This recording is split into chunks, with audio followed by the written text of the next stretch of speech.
아멘. 예, 말씀드린 대로 오늘 저희가 15장과 16장 좀 분량이 많지만 뒷부분 인사하는 내용들이 있고요. 그래서 그 내용은 뭐 자세히 하자면 한이 없고, 그래서 오늘 이 구체적인 핵심적인 내용은 15장 7절에서 일단 내용은 끝납니다. 그리고 15장 8절서부터는요, 이제 사역에 관한, 그죠? 사역에 관한 내용이고, 맨 16장에 가서는 이제 인사말로 해서 이제 로마서가 끝나기 때문에, 그래서 뒷부분은 우리가 좀 짧게 하고요. 혹서기가 되고, 또 뭐 이 방학, 아이들 방학도 있고 이래서 17일이죠. 그날 또 마침 제헌절이네요. 또 청년회 또 어디 뭐 또 다른 좋은 스케줄도 있고 그런 것 같아서 17일부터 해서 저희가 8월 7일이 저희가 수련회입니다.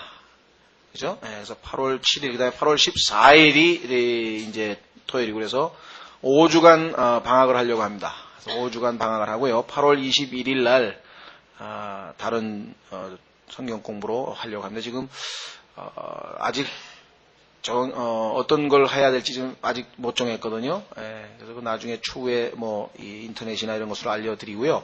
일단 오늘 하고 8월 14일까지 우리가 이 여름방학하고 8월 21일 날 다시 이 토요성경학교는 개교하도록 그렇게 하겠습니다. 예, 오늘 지난 시간에 이어서 로마서 15장 1절서부터, 자, 로마서 12장서부터는 우리 실제적인 교훈,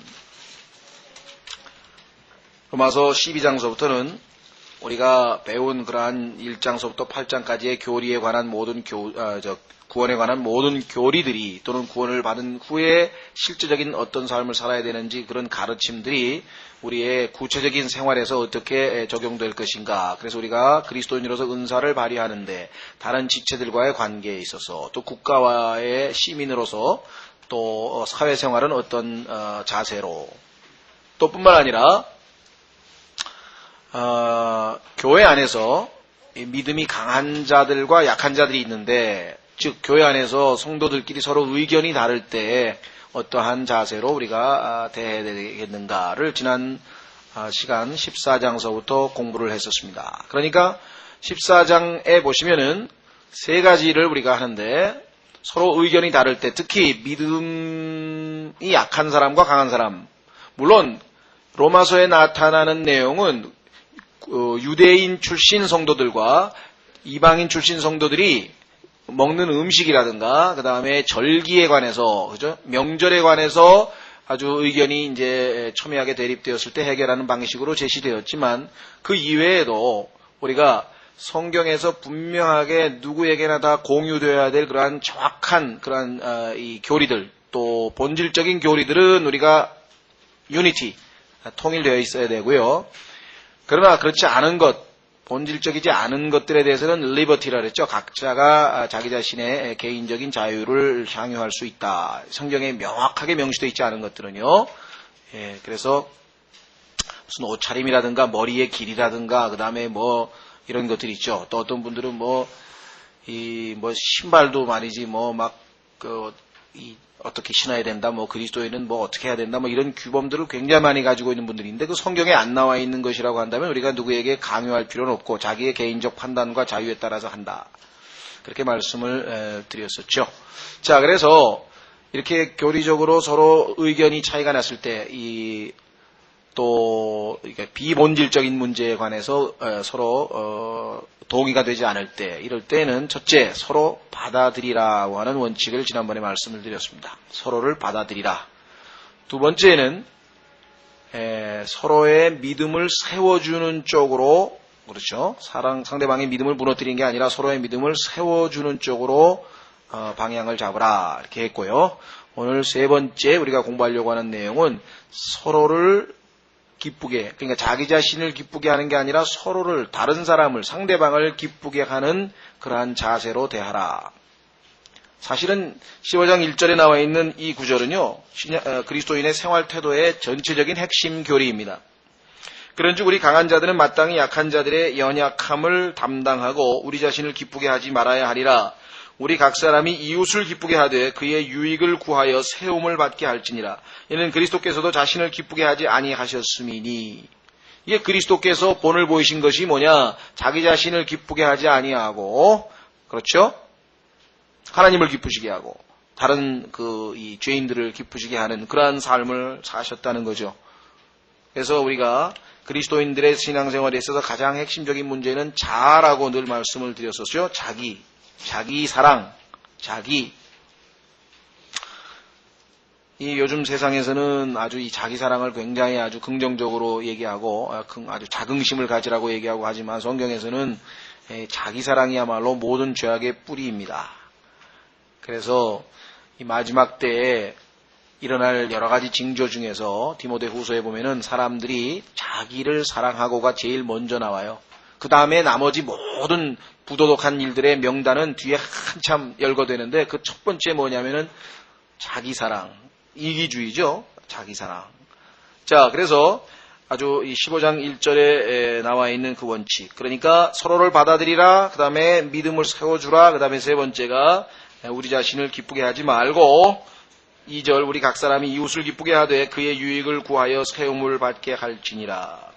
내가 하는 이 내용이 내가 말해주는 내가 그 형제에게 말하는 내용이 그 형제의 믿음을 세워줄 것인가 아니면 그 형제의 믿음을 무너뜨릴 것인가 여기에 지금 우리의 교제의 기준이 있어야 한다라고 하는 것이죠. 세상의 원칙은 강한 자가 약한 자를 지배하게 되어 있습니다. 그것이 약육강식의 법칙이고 정글의 법칙이고 권력의 법칙이고 이 사회에서는 다 힘세고 돈 많고 권력 있는 사람들이 그렇지 못한 사람들을 지배하는 구조로 되어 있지만 그리스도 성경에 나와 있는 기독교는 그 반대입니다. 강한 사람이 마치 이 건물의 그 하중을 기둥이 지탱하고 있듯이 그 약한 자들의 믿음을 그 밑에 들어가서 지탱하는 거죠. 지탱. 여러분 잘 아시는 이해한다고 하는 단어 understand라고 하는 다른 사람을 이해하려면은 그 사람 밑에 들어가 서 있으면 이해가 되는 거죠. 그 사람 위에 군림하면은 결코 이해할 수 없다는 것이죠. 자, 그래서 우리는 예수 그리스도께서 우리의 본을 보이셔서 자신을 기쁘게 하지 아니하신 것처럼 우리도 우리 자신을 기쁘게 하지 아니하고 하는 것이 바로 세 번째 자세라고 성경에서 말씀을 했습니다. 자, 그런데 이렇게 다른 사람을 기쁘게 할 수 있는 능력은 어디서 오는가? 그것은 바로 하나님의 말씀 4절에 나와 있죠. 그 다음에 기도 5절 6절에 지금 바울이 기도하고 있는 내용이 나옵니다. 하나님의 말씀과 기도가 없이 우리가 우리의 무슨 종교적인 노력으로 다른 사람을 기쁘게 할 수 있는 삶을 살 수 있는 것은 아닙니다. 3절 계속 보시면 이는 그리스도께서 자신을 기쁘게 하지 아니하셨으니 오직 이것은 기록된 바 주를 모욕하는 자들의 모욕이 나를 덮쳤나이다 함과 같으니라. 예수 그리스도께서는요 자신이 당하지 말아야 할 그러한 모욕들을 다 대신 받으셨습니다. 죄인들이 받아야 될 죄의 싹을 예수님께서 다 대가를 치르셨고 그래서 히브리서 12장에 보면은 예수님께서는 수치를 무시하고 자기가 당하시는 그 수치를 다 무시한 채 십자가를 견디어내셨다라고 히브리서 12장 2절에 말씀하고 있죠. 그러니까 우리에게 있어서 우리 자신을 희생하고 다른 사람들을 기쁘게 한다고 하는 것은 우리 자신에게는 기쁘지 않은 일이 될 수도 있다라고 하는 것이 전제되어 있어요. 그렇죠? 그렇죠? 나를 기쁘게 안 하고 다른 사람을 기쁘게 하면 나에게는 즐겁고 기쁜 일이 아니고 때로는 인내해야 되고 때로는 참아야 되고 때로는 고통스러운 일이 될 수도 있다라고 하는 것이 전제되어 있는 것이죠. 따라서 그와 같은 삶을 살려면은 뭐가 필요하겠습니까? 인내가 필요하고 위로가 필요한데 그 인내와 위로는 성경에 보니까 하나님의 성품이셔요. 하나님의 성품. 그래서 성경에 보니까 여기 5절에 보시면 인내와 안위의 하나님께서 인내와 안위 또는 위로는 하나님으로부터 우리에게 공급되어지는 것인데 하나님께서는 어떤 방식으로 그것을 공급하시는가 기록된 말씀을 통해서 우리에게 공급하신다고 성경에 기록을 했습니다. 그러니까 성경을 부지런히 많이 읽는 사람들은 인내와 위로를 얻을 수가 있죠. 그러면은 자연적으로 뭐가 생깁니까? 소망이 생긴다고 성경에 이야기를 했습니다.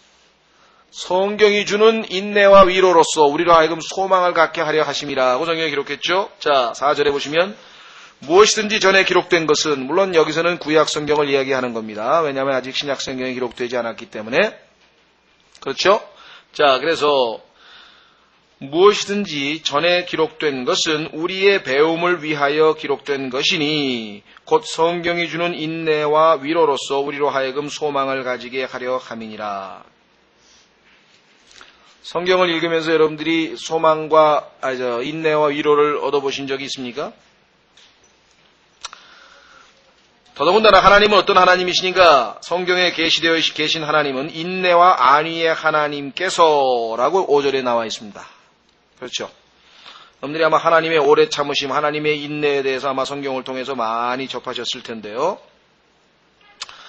성경에 보니까 하나님께서는요, 얼마나 오래 참으시는지 아브라함이 포기할 때까지, 그렇죠? 99세가 될 때까지 기다리셨다가 그때에서 비로소 하나님께서 그에게 사라를 통해서 이삭을 주셨다는 사실을 우리가 잘 알고 있고, 그렇죠? 예. 또 위로에 관해서는 성경에 예가 너무 많지만요. 시므온이라고 하는 사람이 자기가 죽을 때까지, 죽기 전에는 분명히 이스라엘의 구원을 볼 것이라고 하나님께서 이스라엘의 위로를 보게 하실 것이라고 약속하신 사실을 알고 예수 그리스도께서 태어나셨을 때 그를 팔에 안고 이제 죽어도 괜찮습니다. 하나님께서 이스라엘의 구원, 이스라엘의 위로를 내게 보이셨나이다 하면서 하나님의 위로에 관해서 이야기하는 것을 우리가 성경에서 보게 되죠. 수많은 사람들이 고통스러울 때 시편을 읽으면서 위로를 얻고, 그렇죠? 힘들고 어려울 때 그 선지자들이 승리한 삶을 사는 것을 통해서 인내를 배우게 됐다고 간증하는 것을 우리가 성경을 통해 잘 알죠. 자, 그래서 4절에 보시면 무엇이든지 전에 기록된 것은 우리에게 배움을 위하여 기록된 것이니 곧 성경이 주는 인내와 위로로서 우리로 하여금 소망을 가지게 하려 함이니라. 이제 인내와 안위 하나님께서 너희로 하여금 그리스도 예수님을 따라 서로 같은 마음을 갖게 하사 한 마음과 한 입으로 하나님 곧 우리 주 예수 그리스도의 아버지께 영광을 돌리게 하시기를 원하노라. 이러므로 그리스도께서 우리를 받아들이사 하나님께 영광을 돌리신 것 같이 너희도 서로 받아들이라. 이것이 이제 서로 의견 차이를 보이는 그리스도인들에 대한 결론적인 이야기가 되겠습니다. 여러분들 4절에서 조금 보완을 하면은요, 이 인내에 관해서 성경에 로마서 5장에서 우리 배웠죠. 환난은 인내는 뭐예요? 경험을, 체험은 그 다음에 소망을 하면서 우리가 그리스도인들이 환난을 기뻐하는, 환난 가운데에서 기뻐하는데 그 이유가 뭐냐? 환난은 우리에게 인내를 배우게 하고 인내는 우리에게 경험을 쌓게 해주고 그 경험은 우리로 하여금 소망을 가져다 주기 때문이라고 얘기를 했고, 그 소망은 절대로 부끄럽지 않는데 그 이유는 하나님의 사랑이 성령을 통하여 우리 안에 부음바 되었다고 성경에서 이야기를 했었잖아요. 5장에서, 로마서 5장에서. 자, 로마서 8장에서는 또 뭐라고 인내에 대해서 말씀했습니까? 예, 우리가 눈으로 보는 것을 바라지 아니하고 보이지 아니하는 것을 소망할진대 인내로 기다리라 그랬죠. 우리의 몸의 구속, 주님의 오심을 우리가 지금 소망하고 있는데 그 소망을 하고 있다면은 보이는 것을 우리가 소망하는 게 아니니까 보이지 않는 것을 소망한다고 한다면 인내로 기다릴지니라고 얘기를 했죠. 또 야고보서에서도 너희가 인내하라. 왜? 주의 오심이 가까우심이라. 그래서 우리가 주님의 그 재림을 소망하는 가운데 기다리고 있는 사람들은 다 인내심을 가지고 기다리고 있다고 성경에서 말씀을 했습니다. 우리만 기다리는 게 아니라 하나님께서도 오래 참고 계신다 그랬죠? 베드로후서에 보면은 뭐라고 말씀했습니까? 사람들은 왜 2000년이 넘도록 곧 오신다, 속히 오신다, 곧 오신다, 속히 오신다고 누차 성경에서 얘기를 해놓고 2000년 넘도록 왜 안 오냐? 그 이유에 대해서 성경이 말씀하시기를 하나님께는 하루가 1000년 같고 1000년이 하루 같다. 그래서 우리하고 계산법이 틀립니다. 우리가 생각할 때는 2000년이 굉장히 긴 것 같은데 하나님께는 이틀밖에 안 됐고요. 또 이는 하나님께서 여전히 한 사람이라도 더 구원받고 멸망받기를 원치 아니하시기 때문에 아직도 더 구원을 받을 수 있는 기회들을 죄인에게 주고 계시기 때문에 지금 오래 참고 계시는 거라고 성경에 분명하게 기록을 해 놓은 것을 보게 됩니다. 놀랍지 않습니까? 5절에 인내와 안위의 하나님. 만약에 하나님께서 인내하시는 하나님이 아니셨고 AD 1000년쯤에 와서 말이죠. 로마 가톨릭 교회가 심히 부패해서 수없이 많은 성도들을 죽이고 마녀 사냥을 하고 종교 재판을 하고 정말 타락할 대로 타락해서 여자 교황이 나오고 교황이 사생활을 낳고 뭐 온통 비리에 비리를 낳았을 때 여러분 생각 어떠세요? 어떻게 하나님이 참아내셨을까요? 그때 만약에 심판하고 재림해서 끝내버렸으면 여러분과 저는 태어나지도 않았고 구원도 못 받았고 그렇죠. 제 개인적으로는 1981년 1월 1일 날 제가 구원받았으니까 1980년 12월 31일 날 주님 재림하시면 난 구원 못 받고 지옥을 가는 거죠. 그렇잖아요. 그런 생각을 하면 하나님이 인내의 하나님이요 안위의 하나님이라고 하는 것은 정말 놀랍습니다. 그렇죠? 어떻게 그 오랜 기간 동안 계속해서 참으실 수 있는가? 자, 그래서 우리는 그 하나님이 인내의 하나님이시기 때문에 그 하나님이 위로의 하나님이시기 때문에 모든 위로의 하나님이시기 때문에 그 하나님이 계시되어 있는 성경을 읽으면 하나님께서 우리에게 위로와 인내를 주실 수 있다라고 성경은 말씀하는 거죠. 자, 그래서 5절에 너희로 하여금 그리스도 예수님을 따라 서로 같은 마음을 갖게 하사 누구랑 같은 마음? 예수님과 같은 마음. 어떤 같은 마음? 3절에 나와 있죠. 자신을 기쁘게 하지 아니하는 그러한 마음. 자신을 기쁘게 하지 아니하고 겟세마네 동산에서 내 뜻대로 마옵시고 아버지의 뜻대로 하옵소서라고 했던 바로 그와 같은 마음. 그렇죠? 예. 자, 그래서 한 마음과 한 입으로 참 놀랍죠. 좀 전까지 우리는 서로의 분열에 대해서, 서로의 의견 차이에 대해서, 믿음이 강한 자와 믿음이 나약한 자의 그 차이에 대해서 지금 쭉 어떻게 얘기할까 했는데 결국은 뭐예요? 믿음이 강한 자들이 서로를 받아들여주고 서로의 믿음을 세워주고 서로를 기쁘게 하는 그와 같은 올바른 자세로 서로를 주님의 은혜로 대하니까 결국은 어떤 일이 나오느냐? 6절에 한 마음과 한 입으로 하나님 곧 우리 주 예수 그리스도의 아버지께 영광을 돌리게 하시기를 원하노라. 궁극적으로 어떻게 됩니까? 다시 한번 예수 그리스도가 예로 나와 있어요. 샘플로. 뭡니까? 7절. 이러므로 그리스도께서 우리를 받아들이사 하나님께 영광을 돌리신 것 같이 너희도 서로 받아들이라. 그리스도께서 우리를 받아들이신 것 같이. 그렇다면 다른 형제를 못 받아들일 이유가 없다는 거죠. 왜? 구원받은 성도라면 그리스도께서 그 사람을 받아주신 거 아니에요? 그럼 우리가 왜 그를 못 받아주냐 이 말. 그리스도께서 그를 받아주셨다면. 그렇죠? 자, 그래서 이러므로 그리스도께서 우리를 받아들이사 하나님께 영광을 돌리신 것 같이 너희도 서로 받아들이라. 이렇게 성경에서 말씀하고 있습니다. 자, 그러니까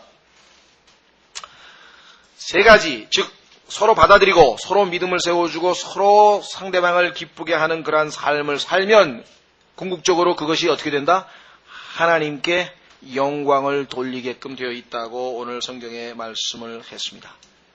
만약에 서로 받아들이지 못하고 서로 믿음을 세워주지 못하고 서로에게 상처를 입히고 실족을 시키고 서로를 무시하고 자기 스스로를 기쁘게 하고 이기적인 행동을 한다고 한다면은 하나님께 영광을 돌리지 못하고 오히려 세상 사람들로 하여금 하나님께 그죠? 모독을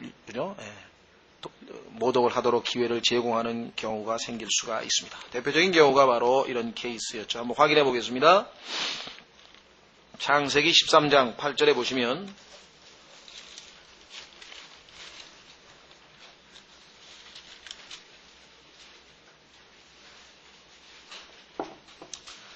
창세기 13장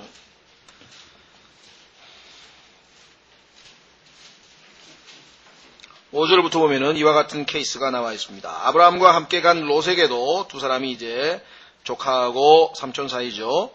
양떼와 소떼와 장막이 있으므로 그 땅이 그들이 함께 거하는 것을 감당하지 못하였으니 이는 그들의 소유가 많아서 그들이 함께 거할 수 없었습니다.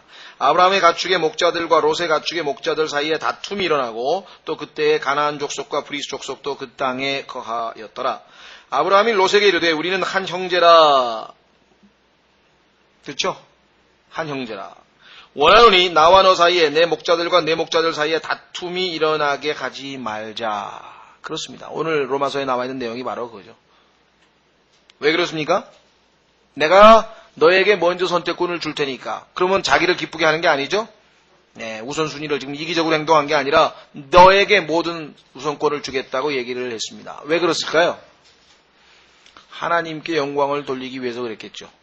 만약에 그 주변 사람들이 저 사람들 뭐 여호와 하나님을 믿는다고 하는 사람들인데 조카하고 작은 아버지하고 조카 사이에서 지금 싸우는구나. 그렇게 되면 어떻게 되겠어요? 당연히 하나님께 영광을 돌릴 수 없고, 그렇죠? 네, 이와 같은 상황이 우리 그리스도인들끼리도 마찬가지 상황이 되는 것이죠. 자, 그러면은 이제 본 내용은 여기서 로마서의 핵심 본문은 소위 말하면은 본론 얘기는 여기서 끝났고요. 로마서 15장 8절서부터는 이제 사역에 관한 이야기들입니다.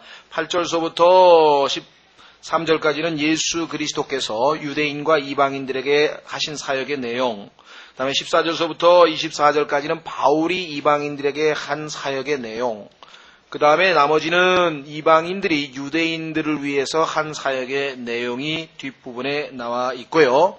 마지막 16장은 인사말인 동시에 많은 성도들이 바울을 어떻게 사역했는가, 바울을 어떻게 섬기고 도왔는가라고 하는 내용이 마지막 16장에 나와 있습니다. 자, 그래서 이제 이와 같이 이제 모든 교리와 또 실행적인 이야기들을 다 결론을 내리면서 이제 마지막 하나님을 섬기는 일로 로마서를 끝내고 있습니다. 자, 첫 번째 8절서부터 우선 13절까지 보시면은요. 이제 내가 말하노니 나 예수 그리스도께서 하나님의 진리를 위하여, 중요합니다. 하나님의 진리를 위하여 할례자들의 사역자가 되신 것은 조상들에게 하신 약속들을 확증하려 하심이요. 자, 그러니까 예수 그리스도께서는 할례자들의 사역자가 되셨죠. 자, 반면에 16절 보시면 16절 이것은 곧 나로 하여금 이방인들을 향한 예수 그리스도의 사역자가 되어. 자, 그러니까 할례자들은 유대인들이고요. 그래서 15장 8절에 나와 있는 유대인들을 위한 사역자는 예수 그리스도. 그러기 때문에 우리가 사복음서에서 신약시대의 신약교회의 교리를 잘못 끄집어내면 위험하다 이 말이에요. 왜? 예수 그리스도께서 유대인들을 위해서 사역하신 내용이 주로 기록되어 있는데, 그렇죠? 그걸 오해를 하게 되면은 큰 문제가 생긴다 그랬죠. 그러니까 바울은 뭐예요? 이방인들을 위한 예수 그리스도의 사역자가 됐으니까 우리가 로마서서부터 시작해서 신약시대의 교리서로 삼는 이유가 바로 그 얘기죠. 그러면은 사복음서에 나와 있는 내용은 전부 다 유대인들만을 위한 것이냐? 그런 건 아니죠. 유대인들을 위해서 사역을 했으나 유대인의 거부로 인해서 이제 그 은혜가, 그 혜택이 이방인들에게도 돌아갈 것임을 성경에서 암시하고 있다. 자, 그래서 1차적으로 예수 그리스도께서 이 땅에 오신 것은 유대인들, 즉 할례자들의 사역자가 되셨다고 성경 분명히 말씀했습니다. 목적은 무엇입니까? 구약 성경에 하나님께서 이스라엘의 조상들에게 하신 약속들을 확증하려 하시며 다 성취하러 오셨죠. 물론 재림에 관한 내용들은 성취하실 수가 없었어요. 왜? 유대인들이 예수 그리스도를 왕으로 받아들이지 않았기 때문에 그 내용은 뒤로 재림 때로 연기되었지만 초림에 관한 모든 내용들은 이미 성취됐고요. 자, 두 번째 9절 또한 이방인들로 하여금 하나님의 긍휼로 인하여 하나님께 영광을 돌리게 하려 함이니. 자, 그런데 그 유대인들이 복음을 거부하고 받아들이지 않아서 그 복음이 결국은 우리는 지난번에 로마서 9장에서 11장까지 공부할 때 누구에게로 넘어갔다? 이방인들에게로 혜택이 넘어가게 된 사실을 말씀을 살펴봤었죠. 자, 그래서 또한 이방인들로 하여금 하나님의 긍휼로 인하여 하나님께 영광을 돌리게 하려 하심이니. 자, 이것은 곧 기록된 바. 자, 여기에 성경이 네 구절이 연속적으로 인용되어 있습니다. 그 구절을 보면 구약 성경에서 우리가 여러분 잘 아시는 율법에서 한 구절, 그 다음에 시편에서 두 구절, 그 다음에 이사야서 선지서에 해당하는 이사야에서 한 구절. 그렇다면은 구약 성경의 전체가 바로 뭐예요? 여러분 잘 아는 것처럼 율법과 그 다음에 선지자와 그 다음에는 뭐예요? 시. 그렇죠? writings 또는 psalm이라고 하는 시. 이렇게 해서 세 부분으로 되어 있잖아요. 그러니까 구약 성경 전체를 사도 바울은 아주 능숙하게 인용하면서 구약 성경 전체에도 이방인들이 은혜를 얻고 구원을 받을 것이 이미 예언이 되어 있었다고 하는 사실을 지금 알려주는 겁니다. 그러니까 유대인들은 그러한 사실들에 대해서 굉장히 무지했었죠. 그저 메시아는 유대인들을 위한 것뿐이라고 늘 생각하고 있었고, 이방인들은 나의 이 인간 취급도 안 하고 개 취급을 하고 그렇게 취급을 했었잖아요. 그러나 성경에 보니까 이미 이방인들에 대한 배려가 다 이미 되어 있었다고 하는 사실을 오늘 이 네 가지 성경 구절을 통해서 이미 입증하고 있습니다. 자, 그래서 이방인들로 하여금 하나님의 긍휼로 인하여 하나님께 영광을 돌리게 하려 하심이 이것은 기록된 바. 첫 번째 인용은 시편 18편 49절인데요. 이러한 까닭에 내가 이방인들 가운데서 주를 시인하며 주의 이름을 찬송하리이다 함과 같으니라. 물론 나는 다윗입니다만은 여기서 유대인으로 볼 수도 있고요. 예수 그리스도로 볼 수도 있습니다. 자, 한마디로 유대인들이 이방인들 가운데에서 주를 시인하고 주의 이름을 찬송해요. 그럼 뭐예요? 올바로 사역을 한 거죠. 유대인들을 하나님께서 택하신 목적은 바로 이방인들에게 하나님이 살아계심을 보여주고 하나님이 어떠하신 분임을 계시할 목적으로 택함을 받은 자들이잖아요. 그런데 그 기능을, 그 목적을 제대로 수행하지 못하고 하나님이 주신 사명을 수행하지 못하고 오히려 하나님께 누를 끼치다가 이제 여러분 잘 아시는 것처럼 재림 때가 되면 이스라엘 백성들이 다시 본연의 임무를 수행하게 될 것입니다. 자, 두 번째 10절 또 이르시되 너희 이방인들아 그분의 백성과 함께 기뻐하라 하셨으며, 처음에는 유대인들이 이제 이방인들 가운데서 하나님께 영광을 돌렸다. 그래서 이제 사역을 감당했고요. 두 번째는 그 사역을 받아들인 이방인들이 하나님의 백성들과 함께 기뻐하고 있습니다. 그래서 신명기 32장 43절입니다. 신명기 32장 43절.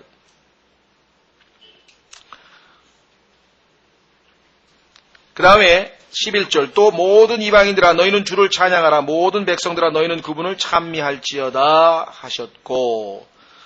자, 그러니까 이제 유대인과 이방인이 다 함께 하나님을 찬양하고 있습니다. 그렇죠? 네 번째 12절 또 이사야가 다시 이르되, 이사야서 11장 1절 또는 10절에 나와 있는 내용인데요. 이새의 뿔이 곧 이방인들을 통치하기 위하여 일어나는 이가 있으리니 이방인들이 그를 신뢰하리라 하였느니라. 이제 그리스도께서 오셔서 유대인뿐만 아니라 이방인들까지도 통치하시는 천년 왕국이 되겠죠. 자, 그래서 교리적으로 치자면 9절은 이스라엘의 회심, 그 다음에 10절은 이방인들의 회심, 11절은 이스라엘과 이방인이 다 하나가 돼서 하나님께 찬미하고 천년왕국을 이루는, 교리적으로 보자면 미래적 이야기입니다만은 사도 바울의 시대에도 일시적으로 이와 같은 사역이 있었죠. 자, 바울을 비롯한 12사도는 다 누굽니까? 유대인들이죠. 그렇죠? 그런데 그 유대인들이 9절에 나와 있는 것처럼 이방인들 가운데서 주를 시인했죠. 복음을 전하고 주의 이름을 찬송했습니다. 그러자 이방인들 가운데서 상당수가 복음을 받아들였죠. 10절 너희 이방인들아 그분의 백성과 함께 기뻐하라. 그래서 유대인과 이방인이 예수 그리스도의 몸된 교회를 구성했다고 에베소서 2장에 나와 있습니다. 전혀 유대인과 상관없이 전혀 하나님의 은혜와는 거리가 멀고 하나님의 약속과는 거리가 멀고 전혀 하나님과 상관없었던 것 같은 이방인들이 유대인 사도들을 통해서 복음을 받아들이고 그들이 이제 한 몸을 이루어서 그렇죠? 그래서 교회들이 세웠을 때 초대교회는 다 유대인과 이방인 형제들이 한 교회를 이루어서 한 몸을 이루게 된 사실을 우리가 보게 됩니다. 그래서 함께 주님을 드높이고 있는 모습이 바로 11절에 나와 있죠. 자, 그래서 우리는 교리적으로는 미래적, 예언적 의미이지만 실질적으로 바울의 사역에도 이미 이방인들에 대한 역사가 일어나고 있었다는 사실을 우리가 보게 됩니다. 그렇죠? 자, 그래서 이 네 구절 구약성경 즉 율법과 시와 예언서 전체에 걸쳐서 하나님께서는 이방인들에 대한 계획도 다 이미 포함하고 있었다고 하는 사실을 말씀하고 있습니다.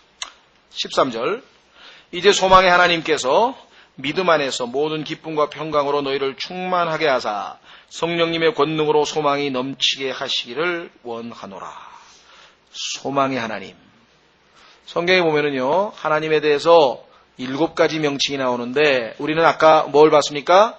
인내의 하나님, 인내와 위로의 하나님. 그렇죠? 그 다음에 평강의 하나님, 또 어디에 평강의 하나님 밑에 나오는군요. 평강의 하나님 이따 20절에 보고요. 그 다음에 13절에는 소망의 하나님, 그죠? 소망의 하나님.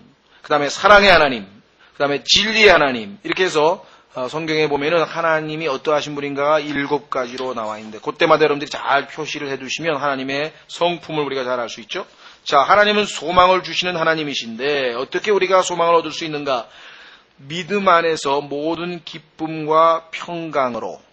자, 그러니까 believing, 우리의 믿음이라고 하는 것이 결정적인 요소입니다.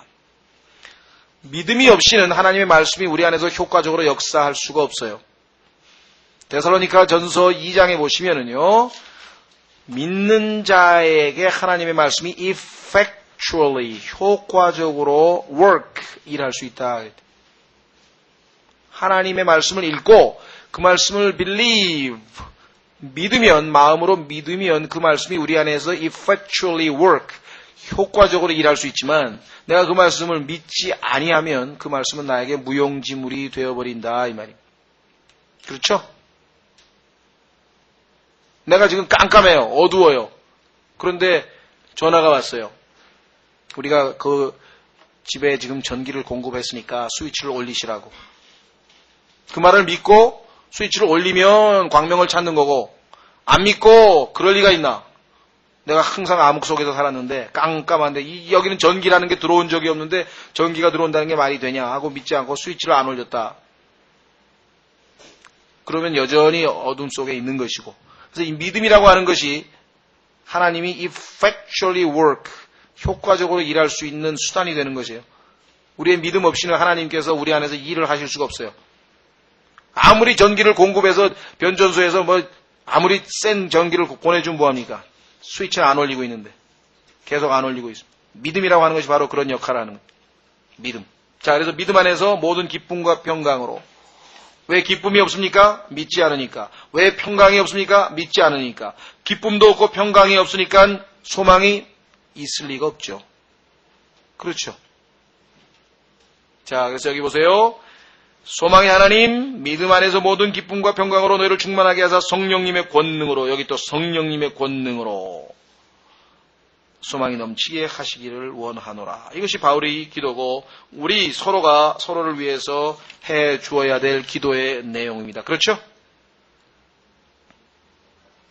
힘들고 어렵고 또 서로 짜증나고 또 그런 일이 발생했을 때 기도해 줄 때 소망의 하나님께서 형제가 믿을 때 믿음 안에서 모든 기쁨과 평강으로 충만하게 하셔서 성령님의 권능으로 소망이 넘치게 하시기를 원합니다.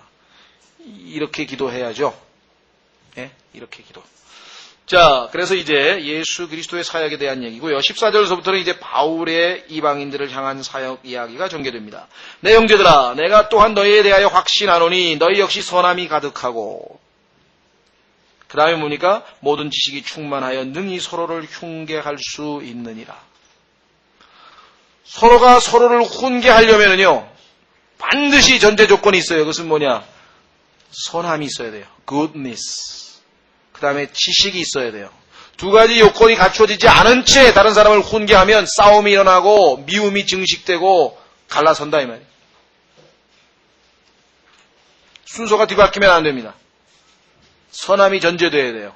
내가 저 형제에 대해서 뭔가를 지적하려고 할 때 그것이 그 형제의 good, 유익하라고, 잘 되라고, 좋게 되라고, 그런 의도로, 그런 자세로, 그런 마음으로 안 되면 knowledge, 이 지식은 잘못하면 그 사람을 무너뜨리거나 또는 고린도전서 8장 3절에 나와 있는 것처럼 자신을 우쭐대게 만드는 것 이외에 아무것도 아닙니다. 그런 일들을 우리는 비일비재하게 보고 있는 것이에요. 지식을 가지고 수없이 많은 사람들이 상처 입고 말씀의 칼로 난도질 당한다. goodness, 선함이 없으면 함부로 성경을 펴서 상대방에게 가르쳐주는 거 아닙니다. 왜? 그 형제가 정말 잘 되라고 하는 겁니까?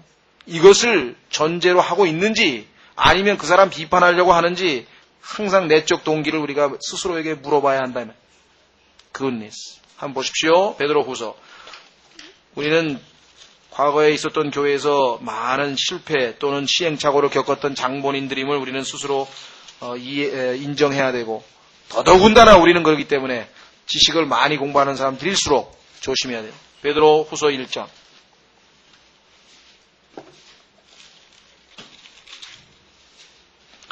베드로후서 1장에 하나님의 본성에 참여하는 자가 되었다고 4절에 나와 있습니다. 하나님의 본성, 하나님의 성품, 아까 나왔었죠? 하나님의 성품, 선하신 하나님, 위로의 하나님, 사랑의 하나님, 진리의 하나님, 평강의 하나님 다 나왔었잖아요. 그 하나님의 본성에 참여한 자는 어떠한 성품을 갖게 되는가? 첫 번째 보십시오. 5절. 이것과 더불어 너희는 열심을 다하여, 베드로후서 1장 5절에 뭐예요? 너희의 믿음에 뭘 더하라 그랬어요? 덕을. 이 덕이 아까 나와 있는 goodness예요. virtue라고 하는 말, 우리 미덕이라고 하죠. 미덕. 도덕적인 성품. 이게 전제되지 않은 상황에서 교리 논쟁을 벌이면, 지식 가지고 싸우면 난장판이 되는 거예요. 분열이 일어나고. 그렇죠. 내가 올바른 지식을 가지고 저 형제를 가르쳐 주려고 하는데 그 형제 유익하자고 했는데 그 형제가 아직 받아들일 상황이 아니면 그거 지금 강요하거나 푸시할 이유가 전혀 없습니다. 또 아직은 그거를 소화해낼 수 없다고 판단되면 유보를 해야 되겠죠. 그러나 그렇죠.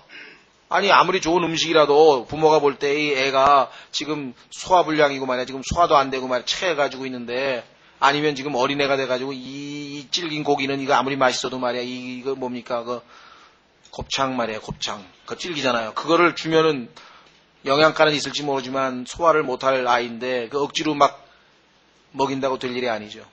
그럴 때는 뭐예요? 먹이면 안 되는 거죠. 그렇죠? 네. 자, 그래서 그 다음에 뭐예요? 지식이잖아요. 덕의 지식을.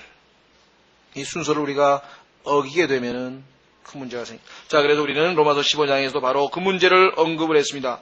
너희가 능히 서로를 훈계한다고 하는 것은, 훈계라고 하는 것은 좋은 의미인데, 훈계가 아니라 비판이 되고, 비방이 되고, 싸움이 되어버린다면, 잘못하면은.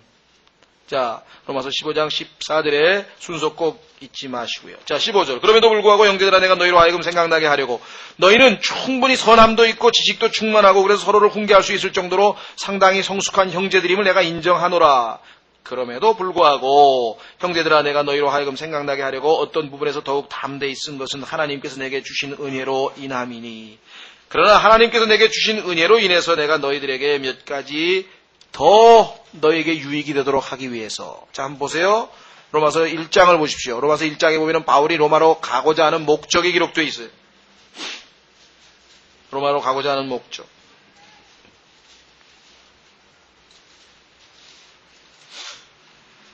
11절. 로마서 1장 11절에 보시면 내가 너희를 간절히 보고자 함은 너희에게 어떤 영적 선물을 나누어 주어 너희를 굳게 세우고자 함이니. 하나님께서 내게 주신 은혜가 있는데 그것을 너희에게 주어서 너희로 하여금 믿음이 잘 세워지게 그렇게 해주고 싶다. 뿐만 아니라 12절 이것은 곧 너희와 나 사이에 공통된 믿음으로 말미암아 내가 너희와 함께 위로를 받고자 함이라. 그러면 일방적으로 내가 너보다 더 많이 아니까 가르쳐 줄 테니까 너는 배워라. 그런 자세로 간 것이 아니고 그 가르쳐 주려고 하려고 하는 그 순수한 동기가 뭐예요? 너에게 유익이 되기 때문에. 그러나 너하고 나하고 가지고 있는 공통된 믿음을 통해서 서로가 위로를 얻고 그리스도 안에서 한 소망과 한 형제됨과 한 복된 소망을 가지고 있다는 사실을 로 인해서 서로가 믿음으로 위로를 얻는다. 그 말이죠. 자, 그래서 우리는요, 로마서 15장에서 바울의 그 하나님이 주신 은혜로 인해서 16절 이것은 곧 나로 하여금 이방인들을 향한 예수 그리스도의 사역자가 되어 이것도 아까 말씀드렸죠. 자, 바울을 하나님께서 이제 새로운 경륜, 하나님의 새로운 경륜을 펼치시는 사역자로 사용하셨다. 자, 이것은 뭐예요? 하나님의 복음 사역을 하게 하사, 목적은 하나님의 복음 사역을 하게 하사, 이방인들을 바치는 일이 성령님을 통해 거룩히 구별되어 주께서 받으실 만하게 하려 하심이라. 바울의 사역은 무엇인가? 그것은 순전히, 자, 보세요. 삼위일체 하나님이 등장하죠? 16절. 예수 그리스도의 사역자예요. 하나님의 복음을 그들에게 사역하기 위해서 그래요. 섬기기 위해서, 복음으로 섬기기 위해서. 그런데 이방인들이 복음을 받아들여서 하나님께 바쳐질 때 그것이 어떻게 해요? 성령님을 통해 거룩한 세인트, 성도로서 하나님 앞에 바쳐져요. 삼위일체 하나님께서 바울의 복음 사역에 함께 해 주셨고 이 모든 것은 하나님께 영광을 돌리고자 하는 것입니다. 오늘날 우리의 사역에 있어서도 조심해야 될 부분이겠죠. 우리가 뭔가를 주님을 위해서 해서 뭔가가 열매로 나오고 뭔가가 성취되었다고 한다면 그것은 우리가 뭐예요? 하나님께서 이루신 일이고 하나님께 영광을 돌려야 할 일이지 우리가 뭐를 했다고 말이죠. 우리가 또 엄청난 사역을 하고 있고 우리가 또 엄청나게 선교사를 보내고 마치 주인공이 우리인들 것처럼 되는 경우가 오늘날 너무 많습니다. 바울은 철저하게 그의 사역의 목적은 이방인들을 하나님의 복음 사역을 위해서 하나님께 바쳐서 하나님이 기쁘시게 하는 그 일을 자기가 하는 것이라고 자기 자랑에 대해서는 전혀 언급이 없다는 것을 우리가 기억을 하시고요. 자, 17절 마찬가지 내용이 나오네요. 그러므로 내가 예수 그리스도를 통해 하나님께 속한 그 일들에 대하여 자랑할 것이 있나니 하나님께서 나를 통해서 이루신 일을 내가 지금부터 얘기를 하겠다. 내가 한 게 아니고 하나님께서 하셨다. 18절 이는 그리스도께서 이방인들을 순종하게 하시려고 목적은 이방인들을 순종하게 하는 겁니다. 자, 어떤 분들은 순종하고 믿음하고 자꾸 혼동하는데 믿음하고 순종하고 같은 내용이라는 것을 성경에서 봤었죠. 한번 확인해 보겠습니다. 로마서 6장 17절. 로마서 6장 17절.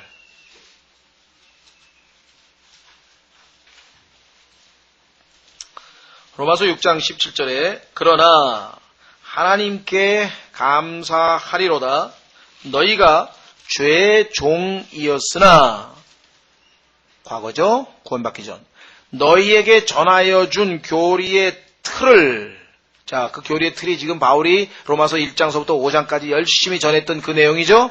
그 교리의 틀을 마음으로부터 순종하여 이게 믿었다는 내용이잖아요. 마음으로부터 순종했다는 게 뭐예요? 믿었다는 내용이에요. 그래서 어떻게 해요? 18절 죄로부터 해방되고 구원받았다는 얘기죠. 자, 로마서 10장으로 가보십시오. 로마서 10장에 가면은 순종이 곧 믿음이라고 하는 것을 정의가 나와 있어요. 로마서 10장 16절 로마서 10장 16절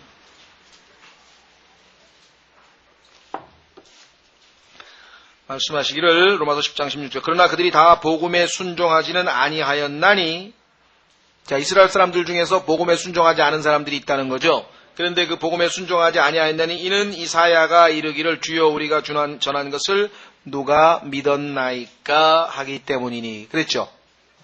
그러니까 여기서 성경을 스스로 어떻게 정의를 해요? 복음에 순종하는 것이 곧 뭐예요?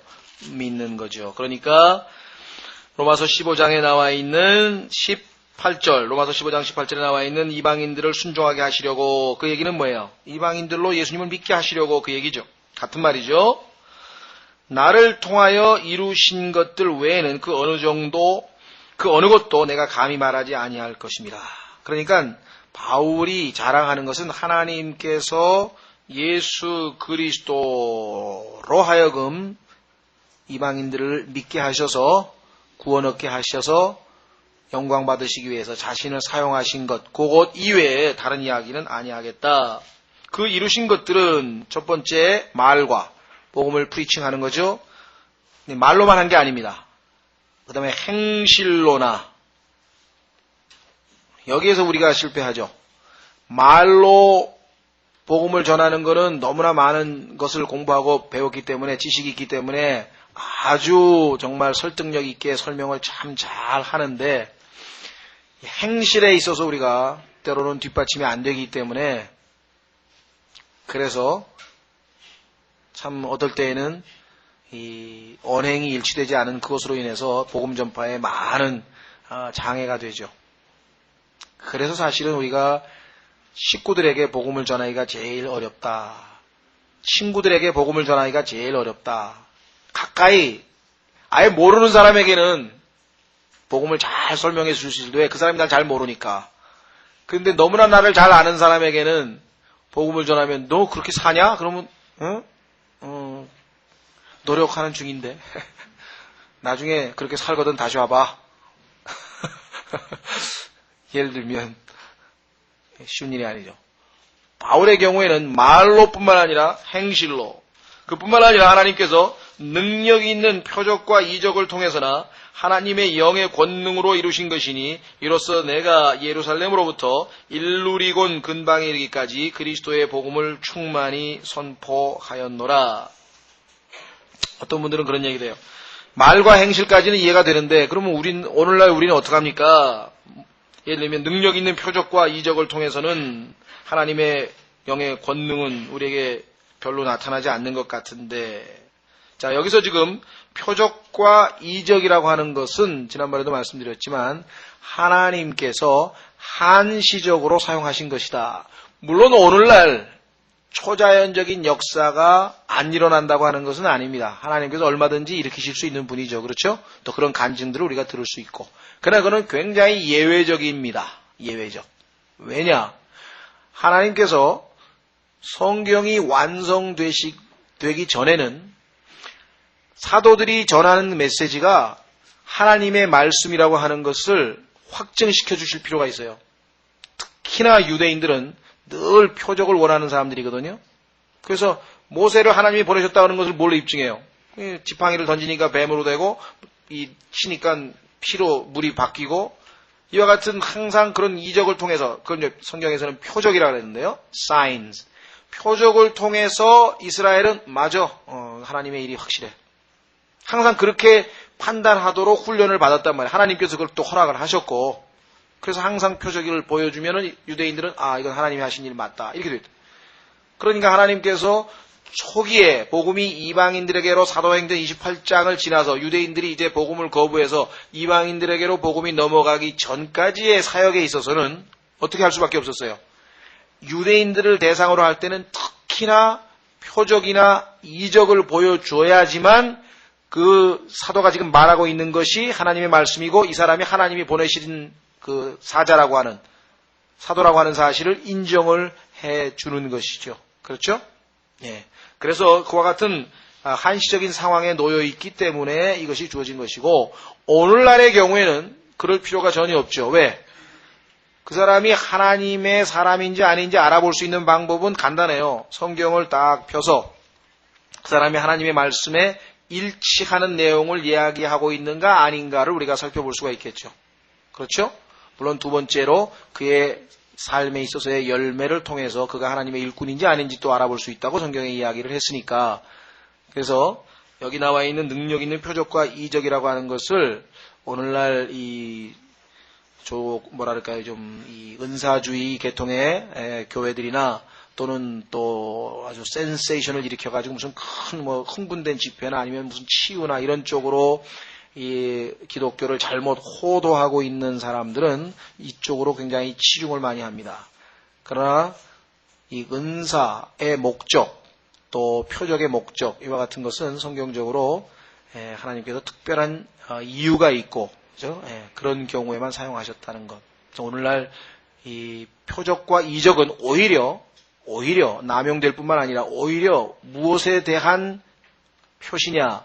계시록에 가면은 마지막 때에 속이는 자들이 와서 즉 적그리스도를 포함한 이 악한 자들이 이 마귀와 연관되어 있는 사람들이 표적과 이적으로 사람들을 속인다고 성경에 기록되어 있기 때문에 오히려 우리는 그 속임수를 조심해야 될 그런 상황에 우리가 있다.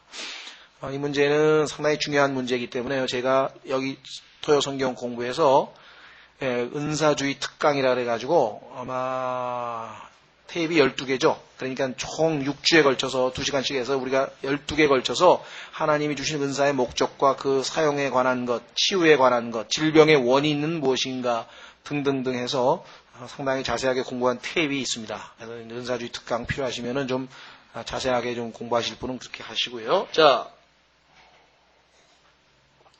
그래서 우리는 19절에서 이제 20절로 넘어갑니다.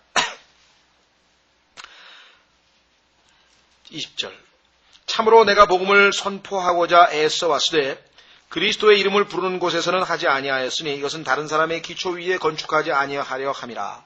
바울은 항상 성경적이었어요. 절대적인 권위를 하나님 말씀에 두었기 때문에 21절 보시면 구약 성경에 이렇게 기록되어 있거든요. 이것은 기록된 바 그에 대하여 전해받지 못한 자들이 볼 것이요 듣지 못한 자들이 깨달으리라 함과 같으니라. 그렇기 때문에 그는 이미 누군가가 가서 기초를 세우고 복음을 전해서 교회를 세우는 그런 지역에는요 들어가지 않고 전혀 복음이 전파되지 않은 지역들을 골라서 사역을 했다고 하는 이런 사역의 올바른 원칙을 세웠죠. 교회가 이 분열될 때에도 쪼개질 때에도 이와 같은 원칙이 좀 지켜져야 됩니다. 우리 인간, 우리가 육신적이고 여전히 아주 모든 그리스도인들이 다 성숙된 것이 아니기 때문에 하나님의 말씀대로 다 순종하지 아니하고 그러다 보면은 교회가 분열되는 수가 얼마든지 있습니다. 문제는 어떤 한 교회에서 어떤 사람들이 교회를 나가게 될 때, 그렇죠? 나가게 될 때, 참, 그리스도인답게 헤어지면 참 좋겠는데요. 정말 어떤 사람이 너무나 도저히 이제 이 교회에서 내가 그 목회자에게 순종하기도 힘들고 자기가 보기에는 성경적이지 않은 일들이 진행되기 때문에 도저히 안 돼서 교회를 떠나기로 그렇게 결정을 하게 될 때에는 그 전까지는 성경에 보면요 철저하게 그 목회자에게 일단 순종을 하고 도저히 안 될 때에는 조용히 떠나라 그랬대요. 조용히. 그 교회에서 무리를 일으키거나 이렇게 하지 말고 하나님께 모든 것을 맡기고 조용히 떠나되 멀리 떠나라. 멀리. 그런데 실제적으로 미국이나 우리나라나 예를 보면은요. 제가 천안에 있을 때도 보니까 제가 간 교회에서 그러더라고요. 저기 무슨 교회 아냐고. 그래서 예 저기 교회 있는데 저 교회가 우리 교회에서 나간 교회래. 그러시냐고. 그냥 보니까 그냥 한 200m 떨어져 있어. 200km쯤 떨어진 데 가야 되는데 200m 떨어진 데다 교회를 세우면 어떡하겠어요? 그건 덕이 될 수가 없죠. 그렇죠? 네. 그런 일들. 바울 같은 경우는 아예 처음부터 들어가지도 않았는데 그렇죠. 우리가 교회가 쪼개지는 것 자체도 우리가 성경적으로 바람직하지는 않지만 그런 경우가 있을 수는 있으면 어쩔 수 없이 그런 경우를 할지라도 조심해야 돼. 특히 그 사람이 부사역자가 돼서 어디 가서 교회를 시작한다고 한다면 멀리 보이지 않는 곳에 가서 하는 것이 예의겠죠.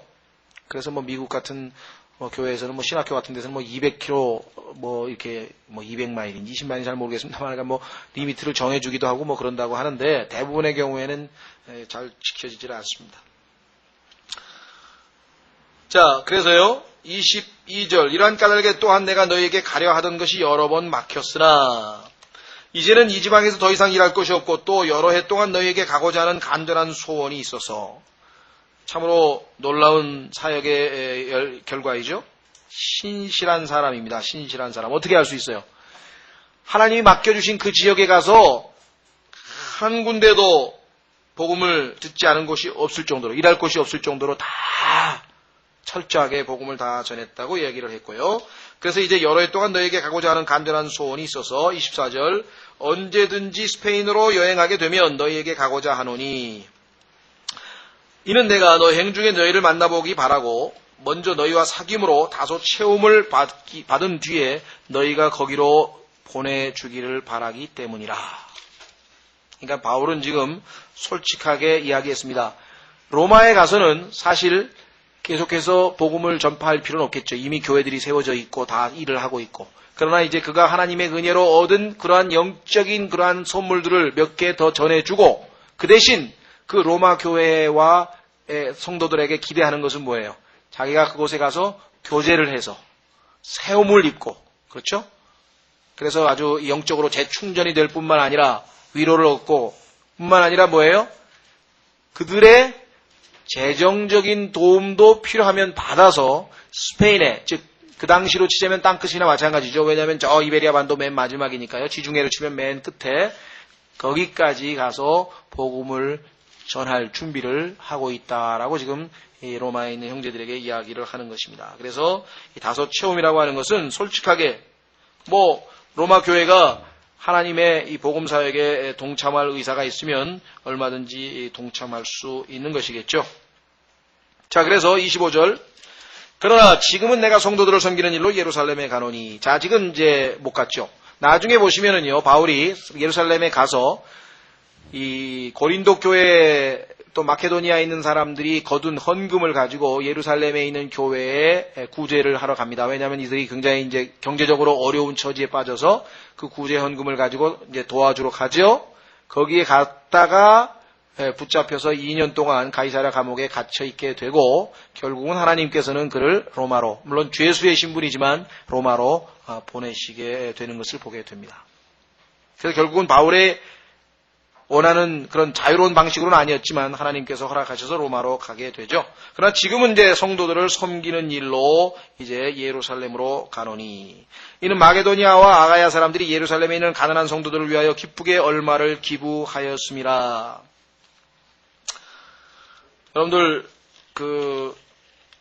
여기에 나와 있는 내용이 고린도 후서 8장과 9장에 자세하게 나와 있기 때문에 여기서는 길게 다루지 않겠습니다. 고린도후서 8장과 9장에 보시면은 이들이 힘에 겹도록, 그러니까 무슨 여유가 있어서 한 게 아니에요. 여유가 있어서 한 게 아니라 너무나 그 예루살렘에 있는 형제들이 어려움에 궁핍에 처해 있다고 하는 사실을 알고 자기들도 힘에 겨울 정도로 그렇게 했는데 놀라운 사실이 있어요. 기쁘게 얼마를 기부하였습니다. 기쁘게. 손해를 보는 일을 기쁘게 할 수 있는 것, 그리스도인의 특징 중에 하나겠죠. 자기가 먹을 것을 중단하고 성도들을 위해서 기쁘게 했다. 27절까지만 하고 쉬겠습니다. 계속해서 하겠습니다. 27절. 참으로 그 일로 인하여 그들이 기뻐하였거니와. 그렇습니다. 또한 그들은 저들에게 빚진 자들이니. 자, 물론 그들은 사랑으로 했어요. 기쁨으로. 그러나 성경적으로 보았을 때 유대인들은 사도들을 보내서 복음을 전파해 줬습니다. 그래서 영적인 축복들을 이 유대인 사도들을 통해서 이방인 교회들이 받았죠. 그렇죠? 자, 그렇다면은 이는 만일 이방인들이 저들의 영적인 것에 참여하였거든 육신의 것으로 저들을 섬기는 것도 그들의 마땅한 본분이기 때문이라. 자, 첫 번째는 뭐라고 했습니까? 기쁘게, 사랑으로. 그러나 사실은 그것은 뭐예요? 본분이라 해서 duty, 의무.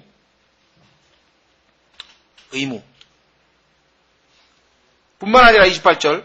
그러므로 내가 이 일을 행하고 이 열매를 그들에게 확인시킨 뒤에 너희에게 들러서 스페인으로 가리라. 열매. 자, 그리스도인들이 다른 형제에게 물질적으로 도움을 주는 것은 하나님께서 보시기에 열매로 간주되어지는 것입니다. 빌립보서에서도 그 문제가 한번 언급이 되어 있는데요. 좀 쉬었다가 시간이 걸리네요. 성경은 좀 몇 구절 더 찾아보죠. 예, 조금 쉬었다가 우리 27절, 28절서부터 나머지 계속해서 공부하겠습니다.